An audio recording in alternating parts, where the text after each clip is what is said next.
magical treats taste great, but justice and equality taste better. To combat hate, all ad revenue from my HB Kitchen will be donated to trans and LGBTQ charities. Thank you for supporting the kitchen and helping make the world a better place.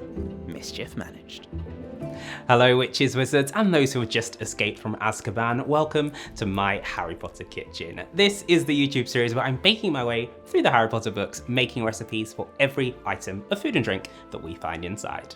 If you missed last week's recipe where we baked up an incredible lightning bolt toast recipe with a hidden lightning bolt inside, then make sure you check out the link down below in the description to catch up. And if you're new to the kitchen and you want to see some more magical Harry Potter recipes, then make sure you hit that subscribe button and click on the notification bell, then you'll get an alert every Magic Monday when there's a brand new recipe. Speaking of which, we've got something new for you to try, so let's get to it.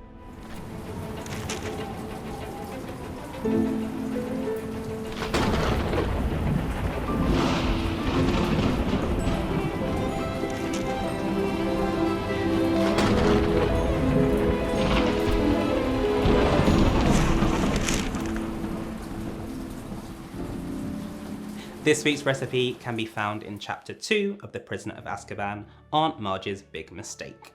There hasn't been any trouble yet, but we do have another recipe on the way, as we see Uncle Vernon drained his teacup. Sounds like it's time to come up with a magical recipe that tastes like tea and looks like a teacup too. Tea is back on the menu and we've tackled it a fair few times in my Harry Potter kitchen, starting off with Aunt Petunia's tea way back at the beginning of the Philosopher's Stone, so this time we need to take it up a level. I usually enjoy my tea with a biscuit, so we're going to create some tea flavoured biscuits, but we're going to go even further and make this an edible teacup, which will be tea flavoured. And you could fill it with tea as well. It's going to be tea inception. It's going to taste incredible, and we're going to use Earl Grey in this to bring out all of those lovely floral tea flavours. And actually, if you don't want to turn it into a cup, you can shape them any way you like and they will taste just as good. First things first, we need to create our biscuit dough, so let's get to it. To begin, you want to create your Earl Grey milk infusion by heating together your milk and your loose leaf tea. If you don't have any loose leaf, you can use Earl Grey tea bags instead. Gently simmer this, being careful not to burn the milk, and then you want to leave this to cool and infuse for 10 minutes.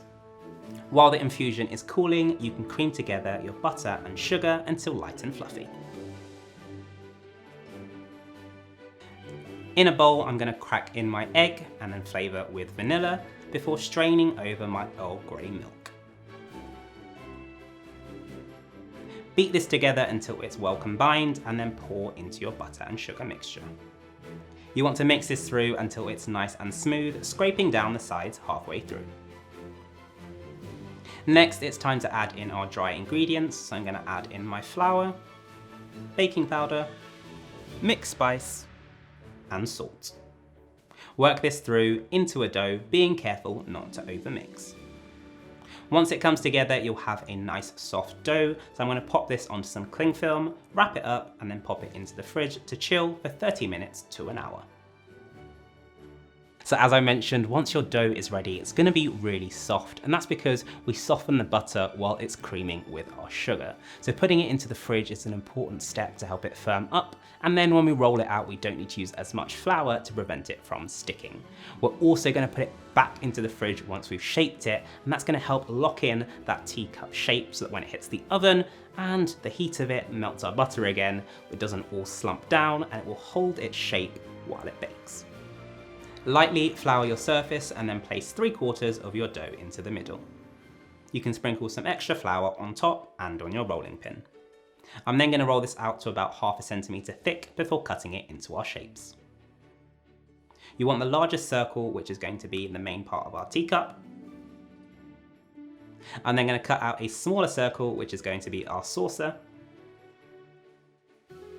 You can then bring together any scraps, knead it together into a ball, and then roll it between your fingers into a sausage.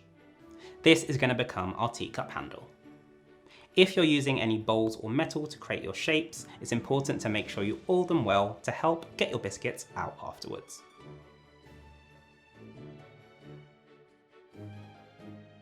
These then need to go into the fridge to chill for about 1 to 2 hours, or preferably overnight.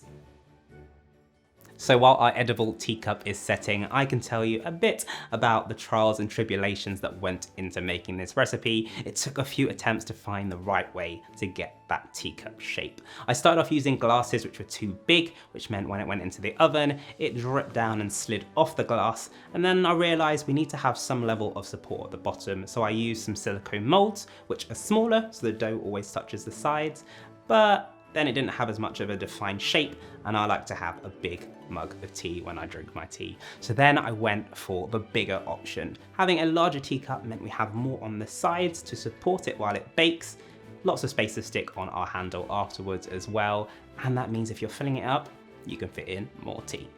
Once it's nice and chilled, it's time to pop that into the oven, so let's get baking. Once the biscuits are ready, it's time to bake them in the oven at 180 degrees Celsius or 350 Fahrenheit for about 10 to 12 minutes.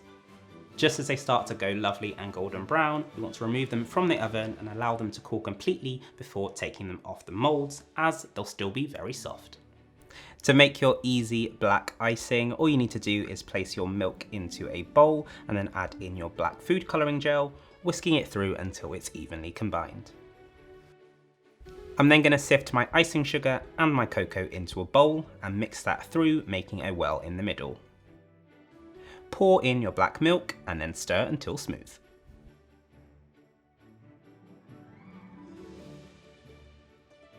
Once your icing is ready, you can transfer it into a piping bag, and I've got a writing nozzle tip on the end. So once your biscuits are completely cool and your icing is ready, you can move on to the final step, which is the decoration. Feel free to go as wild and magical as you like at this point, decorating the teacup and the saucer. Although it happens a little bit later in the book, we do have the iconic visual of Harry's teacup in divination class, which has a grim in the middle. So that's what we're going to use for the inspiration of this decoration. I'm going to use my raw icing to pop that into the middle, and then we'll leave it to set before our teacup is ready. Feel free to go as wild and magical with the decorations as you like. I've started off with the saucer, going round the outside and then icing on a lightning bolt. I've also made a matching lightning bolt on the side of my teacup, and I found it was easiest to do this while it's upside down. To stick on your teacup handles, place a small amount of icing onto each end and then stick onto the side of the cup. You want to hold it for a few seconds until it starts to set. You can also decorate the handle and the rest of the outside of the teacup if you like. I'm also going to pipe the grim into the middle of our teacup. So I've started doing this by tracing out the outline of the dog and then filling it in. Once you're happy with that, you want to take a paintbrush and then use that to create some texture over the top so it looks like tea leaves. Use some additional icing on the end of your paintbrush to work around the outside, creating different textures. Once you're happy with it, pop it into the fridge just to give that icing some time to set. And with that, our edible teacup is complete. And my dear, it looks like you have the grim.